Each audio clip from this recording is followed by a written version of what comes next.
Eu nasci aqui, a minha vida toda foi muito ligada à cidade, à vida da cidade.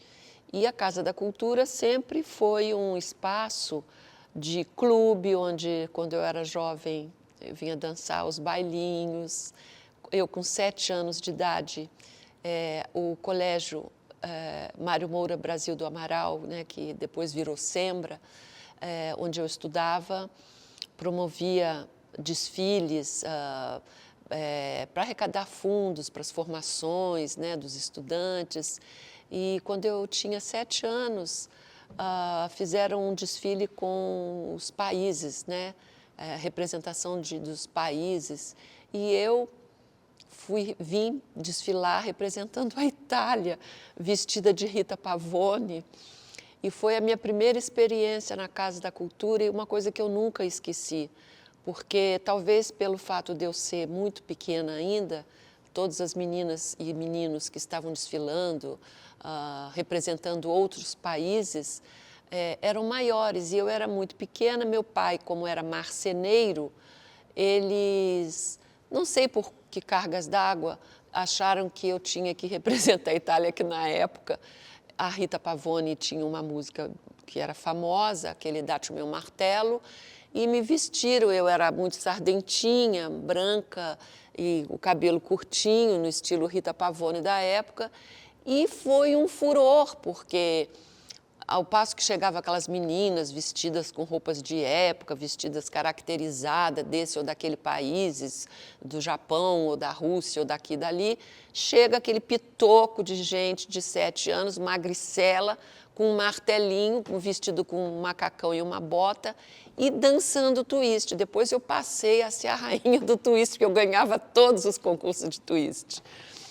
E foi uma coisa, porque a casa estava muito cheia e, nesta época, Paraty já estava começando a crescer a movimentação de pessoas vindo de fora, dos turistas, né? Muito, assim, gente muito especial ainda, não era essa multidão que é hoje, mas lembro de Dom João com um grupo de franceses. Meu pai e minha mãe sempre me recontavam essa história, que também ficou gravada na minha memória muito forte, né?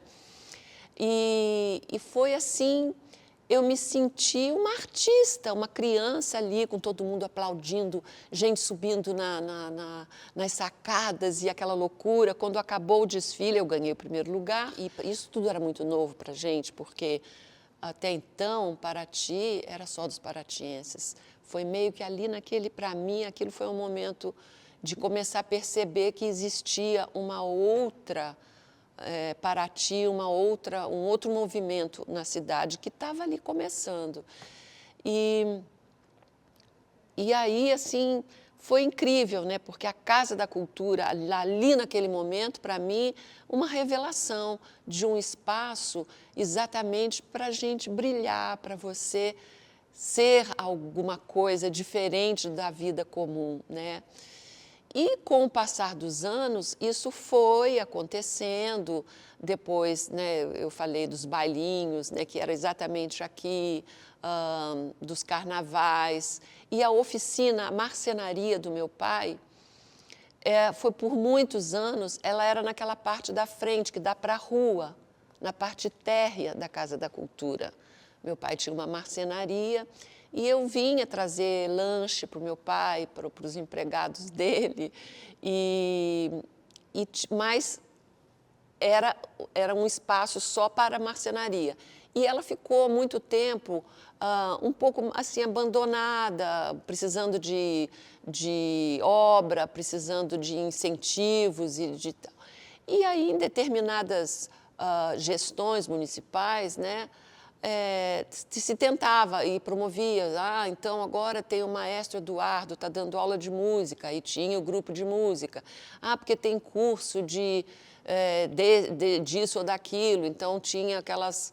E a casa cada vez, assim, precisando mais e mais de uma reforma, né? Assim, ainda neste período da casa muito precária em termos de conservação, né, e tentativas ali de promoverem formações, cursos para os paratienses, para os estudantes, eu fui diretora da Eco TV aqui em Paraty, uma emissora local que durante os anos 90 todos nós tínhamos uma repetidora da TVE e da TV Cultura, e nós tínhamos espaços para programação local. E eu era diretora da televisão, diretora-presidente, porque eu era presidente da Fundação Costa Dourada, que era mantenedora, que tinha concessão, e eu também criei um programa de educação, por isso eu falei, estou sempre no viés da educação, um programa infantil de educação ambiental, que chamava Revistinha do Ecolino. E nós fazíamos muitas, sempre que tinha alguma curso, oficina de máscaras na Casa da Cultura, a gente vinha para registrar, fazer uma reportagem com os repórteres mirins, com atores, com bonecos mamulengos, era uma coisa de louco, uma beleza. E assim a casa sempre ela teve uma vida, sempre buscou essa aproximação com a população, ela sempre teve esse papel e até que, em certa altura, realmente, aí depois eu fui trabalhar em outros projetos, na Flip, no Teatro Espaço, enfim. E sempre tinha passagens pela Casa da Cultura. A primeira Flip, por exemplo, quando a gente não tinha uma tendona, né? Então, foi na Casa da Cultura que aconteceu, aqui no salão, e algumas oficinas, algumas discussões também aqui. Então, assim, a Casa da Cultura ela sempre esteve ligada a essa vida cultural de Paraty, a vida de, assim, sempre buscando uma interação com o paratiense e, claro, a partir de certo momento, ela já também busca alcançar outros públicos que não só o paratiense.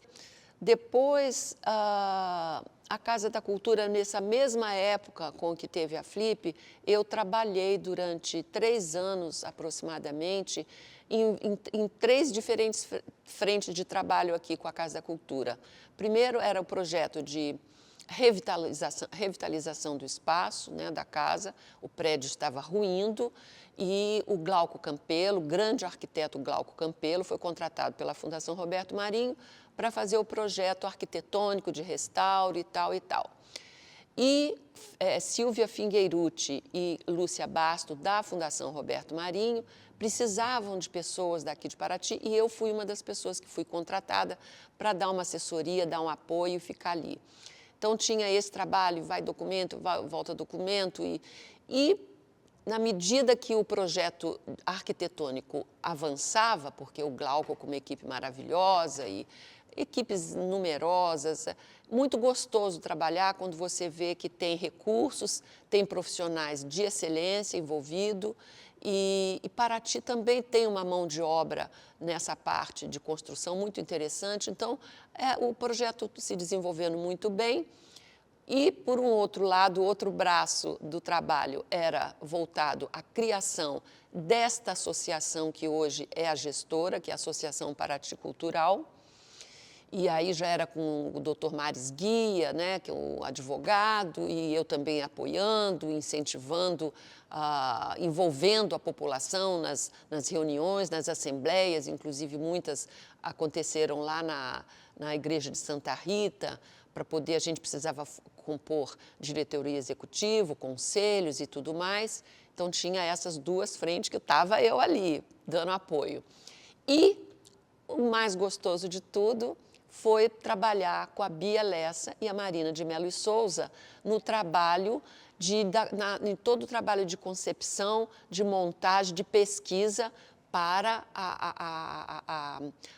a exposição que inaugurou a Casa da Cultura, que era uma exposição belíssima, belíssima. Foi assim, fruto de um trabalho longo. Marina de Mello e Souza, historiadora, que tem livro, é minha comadre, é minha amiga desde a adolescência. Conheci Bia Lessa através da Marina, claro, já sabia de Bia Lessa e tal, e foi uma delícia de trabalho, porque elas não moravam em Paraty, mas a gente fazia as reuniões aqui. Eu ia ao Rio de Janeiro também, encontrava com elas. Marina, na época, morava no Rio também, e Bia. e a gente se reunia lá.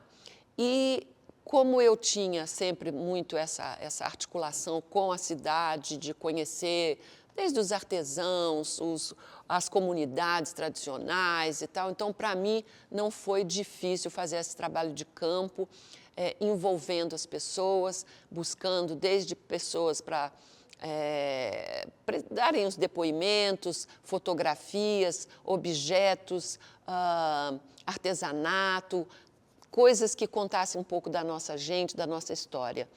E foi muito interessante, foi assim, uma delícia esse trabalho que a gente fez, e até que teve a inauguração. E após a inauguração, a Fundação Roberto Marinho, e para isso estava sendo criada a Associação Paraty Cultural, porque uma vez o prédio ficando pronto, e a exposição e tudo mais, isso deveria ser assumido, a gestão do espaço, por uma instituição local, né? Vamos entregar para os paratienses, eram aqueles. Então, criou-se essa Associação Paraty Cultural. E a Fundação Roberto Marinho imediatamente me ofereceu, queria que eu fosse a presidente, que eu ficasse na casa, que eu que estava há tantos anos já acompanhando. E eu falei, eu não posso ser presidente, eu não sou rica, eu não tenho marido rico, nunca tive pai rico, eu vivo do meu trabalho, eu só posso ocupar uma função remunerada, senão eu não posso, eu sinto muito, eu adoraria, adoro esse espaço e tal. E fui. E aí foi feito aquele chamamento público para o concurso, as pessoas se inscreveram e tiveram provas e tal, mas acabou que eu assumi a diretoria executiva da casa, no primeiro momento, assim que ela foi inaugurada. Eu fiquei menos de um ano, eu não quis ficar mais e pedi para sair, e fui fazer uma outra coisa, um projeto de educação, uma escola de educação complementar para criança em sistema de contraturno escolar, lá na escola, lá na Ilha das Cobras, para atender criança da Mangueira e da ilha. E aí saí fora, assim, mas eu fiquei menos de um ano. Mas antes disso eu fiquei quase 3 anos aqui trabalhando com todas essas frentes de trabalho para a criação da Casa Cultura.